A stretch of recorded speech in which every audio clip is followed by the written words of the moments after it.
जो लोग मीट मांस मछली खा रहे हैं अपना पेट भरने के लिए, अपने बच्चों का पेट भरने के लिए किसी जीव को मार रहे हैं, आज तो पेट भर जाएगा, आने वाले टाइम में वो जीव आपका काल बन के आएगा। मैं इसको साइंटिफिकली भी बताऊंगा जी। साइंस ने ये प्रूव किया है कि कोई जीव मृत्यु को जब प्राप्त हो रहा होता है उसे ये पता लग जाता है कि मृत्यु होने वाली है।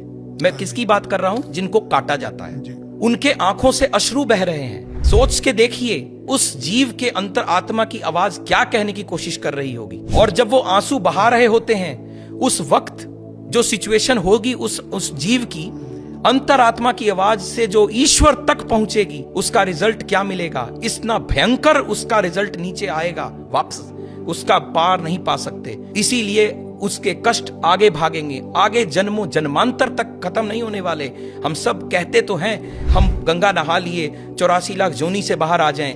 मैं नहीं मानता कि ऐसा हो पाएगा अगर इन कर्मों के साथ हम कनेक्ट हुए। क्योंकि एक और चीज इसके साथ बहुत इंपॉर्टेंट मैं बोलना चाहूंगा। मैंने ये लोगों से सुना है, पढ़ा भी है, और बहुत बार आजकल के YouTube वीडियोस वगैरह में भी इंफॉर्मेशन फ्लो कर रही है कि जो लोग नॉन वेजिटेरियन फूड की तरफ बहुत ज्यादा अग्रसर हैं, धीमे धीमे उनमें एक साइकोसिस, एक फियर फैक्टर पनपता है। ये बहुत से लोग ये मानते हैं और ये साइंटिफिकली प्रूव्ड है। कोई बता सकता है ऐसा क्यों? इसके पीछे साइंस है।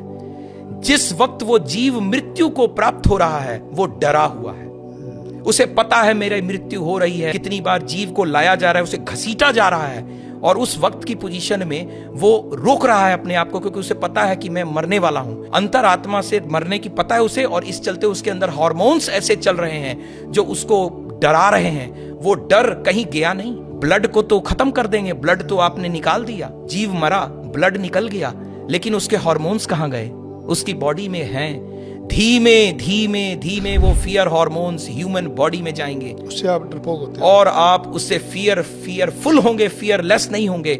जितने धर्मार्थ लोग हैं वो फियरलेस रहते हैं, और इस तरफ के लोग फियरफुल रहते हैं। फर्क समझ में आ रहा है? वो जीव का फियर आगे तक पर्कुलेट करेगा।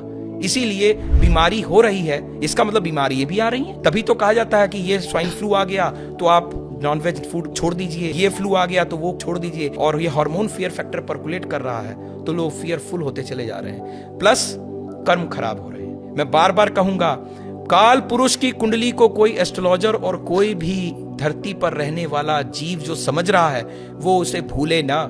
10वां घर कर्म का, 11वां घर प्राप्ति का, दोनों शनि के प्रभाव में है।